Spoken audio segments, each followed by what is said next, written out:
Señor Rodas, uno de los males que se ha venido quejando y que la población aún así lo identifica, lo siente, a pesar de todos los esfuerzos que se ha hecho y a lo largo de las administraciones, pero persiste, es el problema de la corrupción.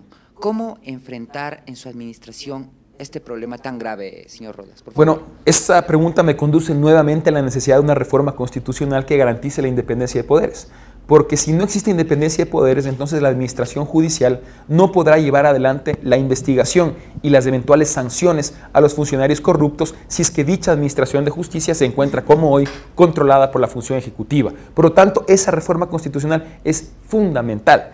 Aparte de eso, pensamos que es muy importante el nivel de señales políticas que se envíen desde la mismísima presidencia en materia de combate a la corrupción. Por ejemplo, que en lugar de encubrir, solapar e incluso rendir homenajes a quien le miente al Ecuador, el presidente de la República debería ser el primer interesado en que se investiguen todas las denuncias de corrupción en el país, y en el Ecuador ha ocurrido todo lo contrario durante los 6 años.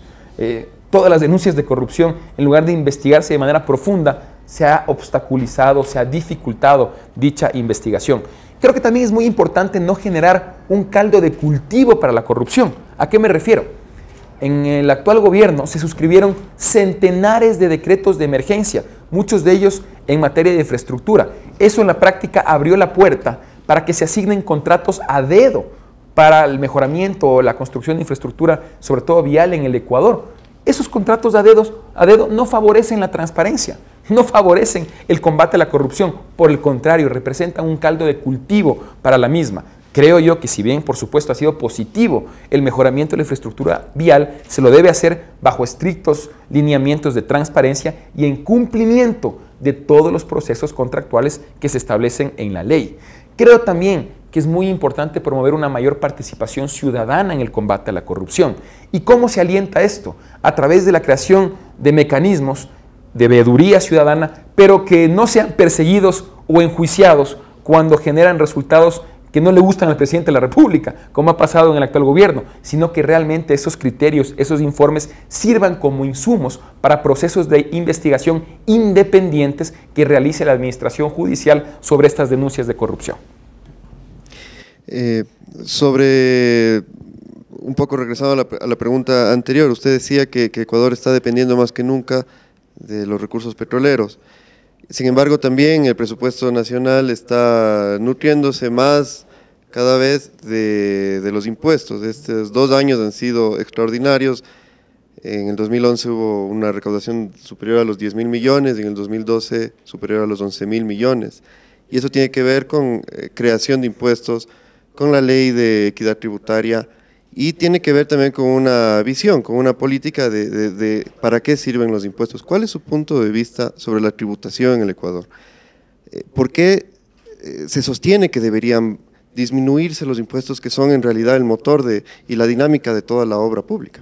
Bueno, recordemos que si bien hoy en día porcentualmente más es el peso de ingresos de los tributos que del petróleo, esos tributos en buena medida también se originan a través del flujo económico que generan los ingresos petroleros, ¿verdad? ¿Qué es lo que está ocurriendo en la actualidad?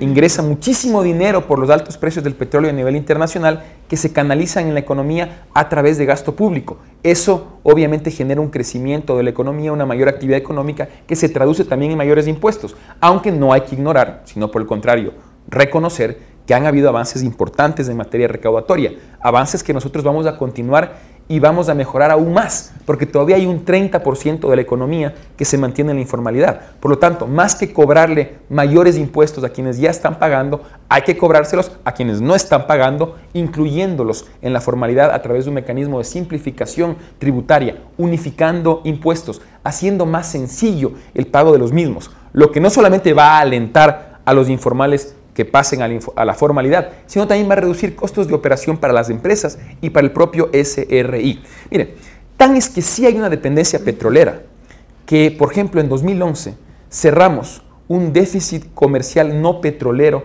histórico en el Ecuador de 8.600 millones de dólares, el más alto de toda nuestra historia.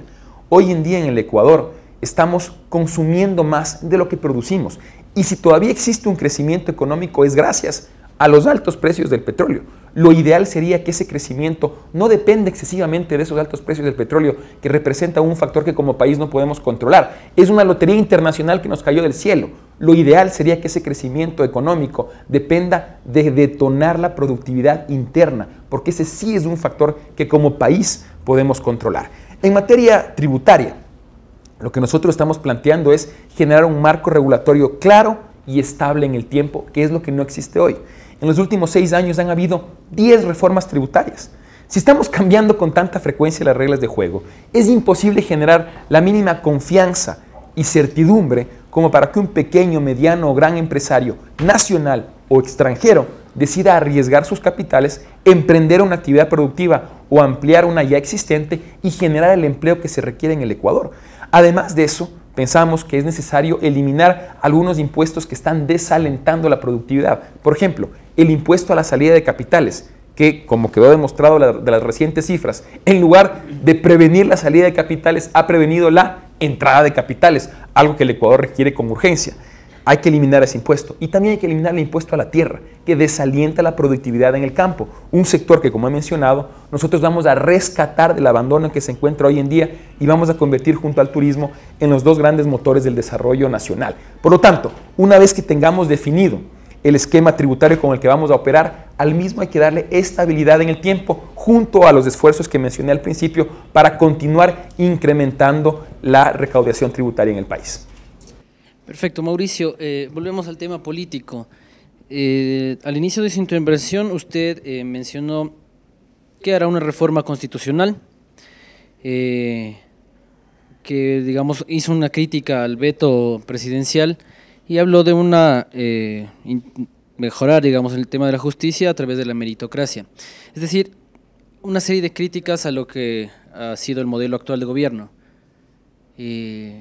¿Cuál es realmente la propuesta suya, teniendo en cuenta, por ejemplo, que Rafael Correa, cuando intentó hacer una reforma constitucional, inicialmente no puso candidatos, por ejemplo, a asambleístas? Usted no ha decidido irse por esa línea. Es decir, el camino que ha recorrido el Ecuador en estos 6 años ha sido nulo, hay que borrar un poco todo eso.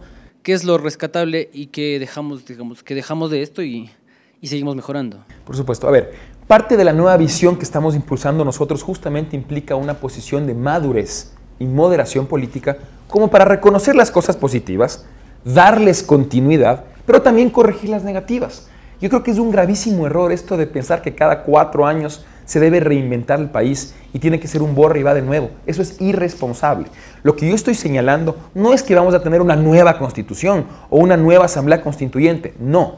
Vamos a hacer reformas puntuales a la Constitución, entre otros temas en los que señalé, pero lo vamos a hacer a través de una reforma que se tramite en la Asamblea Nacional y, si no es posible, a través de una consulta popular. Yo no creo que haga falta una nueva Constitución en el Ecuador, porque lo que se requiere en el país es estabilidad en las reglas de juego, pero también hay que corregir cosas que evidentemente están mal. Por lo tanto, dentro del marco de estabilidad que requerimos, vamos a hacer esas reformas puntuales. Por otro lado, en materia de analizar lo que ha estado bien y lo que ha estado mal en el actual gobierno. Perdón, nosotros no tenemos ningún problema, y lo hemos hecho públicamente en muchas ocasiones, de reconocer las cosas positivas. Yo creo, por ejemplo, que ha sido positivo el mejoramiento de la infraestructura vial, y nosotros no solamente que lo vamos a continuar, sino lo vamos a mejorar aún más. ¿Por qué? Porque en lugar de enfocarnos solamente en las grandes carreteras, como ha hecho el actual gobierno, vamos también a mejorar las vías secundarias y los caminos vecinales que están abandonados y son fundamentales para el desarrollo del sector agropecuario. También pensamos que es positivo el conjunto de programas de atención a las personas con discapacidad que impulsó el vicepresidente Lenín Moreno. Nuestra vicepresidenta Inés Manzano, desde la vicepresidencia y no refundido en un Ministerio de Estado, va a continuar con esos programas para darle nivel político, pero ya no solamente vamos a atender a las personas con discapacidad, sino vamos a mejorar esta iniciativa porque también vamos a ir a atacar las causas de la discapacidad, algo que en el Ecuador todavía representa una tarea pendiente. Pensamos que es positivo el incremento de recursos que se aplicó en este gobierno en favor de la educación y la salud, nosotros vamos a incrementar aún más estos recursos, porque todavía no están cumpliendo el mandato constitucional. Por ejemplo, en materia educativa, se habla de un incremento en la Constitución del 0.5% del PIB para la educación básica y el bachillerato. Todavía estamos lejos de cumplir eso. Por lo tanto, nosotros vamos a cumplirlo, vamos a continuar este incremento de recursos para estos sectores, pero ya no solamente los vamos a canalizar para elevar la cobertura de los servicios de educación y salud, sino fundamentalmente para elevar la calidad de los mismos, en donde, como todos sabemos, existen grandes rezagos pendientes en el Ecuador. Y si no, preguntémosles a los miles y miles de ecuatorianos que tienen que esperar meses para ser atendidos en un hospital público. Eso no es digno. Así como hay cosas positivas que vamos a continuar y mejorar aún más, también hay que señalar que hay cosas negativas que tienen que corregirse de forma urgente. Por ejemplo, el combate a la inseguridad y la delincuencia ha fracasado, y la prueba de eso es que los índices delincuenciales, en lugar de reducirse, se han incrementado en los últimos años. Segundo, hace falta más empleo digno y bien remunerado en el Ecuador, sobre todo para los jóvenes, y quisiera que me den la oportunidad más adelante de hablar justamente del tema del desempleo juvenil. Hace falta más apoyo a la productividad, lo que hemos hablado. Hoy nuestro crecimiento económico sigue siendo dependiente del modelo extractivista y fundamentalmente de los recursos petroleros. Estamos consumiendo más de lo que producimos. Hay que promover de mejor forma a la actividad productiva en el Ecuador. Hay graves problemas en materia de violación a las libertades, a la democracia, a los derechos humanos. Hay gravísimos problemas en materia de combate a la corrupción, con funcionarios muy cercanos al presidente de la República, empezando con su primo, las denuncias en contra de su hermano y ahora su candidato a la vicepresidencia de la República. Eso es alarmante. Y algo también muy importante, hemos perdido el valor del respeto en el Ecuador.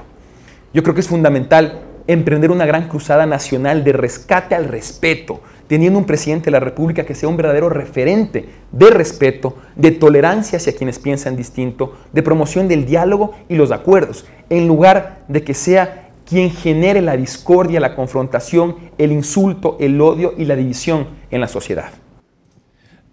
Mauricio, bueno, yo tenía en el desarrollo de sus ideas, se me ocurrían varias preguntas aparte de las que tenía en el guión. La que le voy a plantear en este momento es, el movimiento Suma tuvo inconvenientes al momento de registrarse en el Consejo Nacional Electoral por el tema de las firmas falsas. ¿En qué perjudicó esto a la organización, al arranque, a la logística de la campaña del movimiento que usted lidera?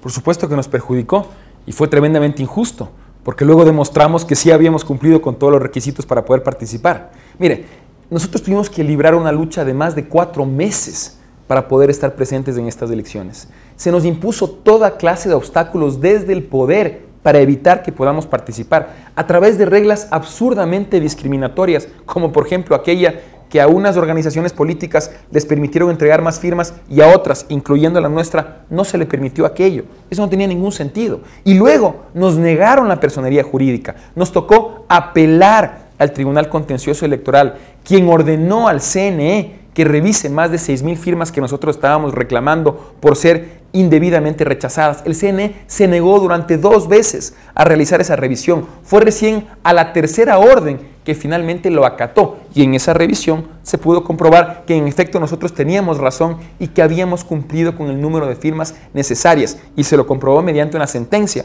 del Tribunal Contencioso Electoral.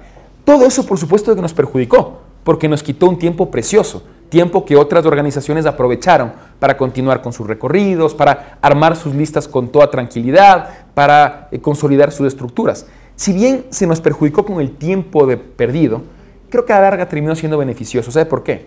Porque el país pudo conocernos un poco mejor y pudo ver en nosotros lo que somos, gente de lucha, gente tenaz, con determinación, que nunca se dio por vencida, que nunca bajó los brazos, que nunca se rindió en la defensa de los derechos de participación ciudadana. Y así como obtuvimos esa primera gran victoria con el registro del movimiento Suma, ahora con la misma actitud de determinación, constancia y tenacidad, vamos a ganar las elecciones y sobre todo vamos a transformar el Ecuador. Como usted dice desde el poder, ¿a quién se refiere? Y intuye que desde el poder tenía miedo de participar. Yo creo que al presidente de la República le es incómodo el surgimiento de opciones políticas nuevas, frescas y con una visión de futuro.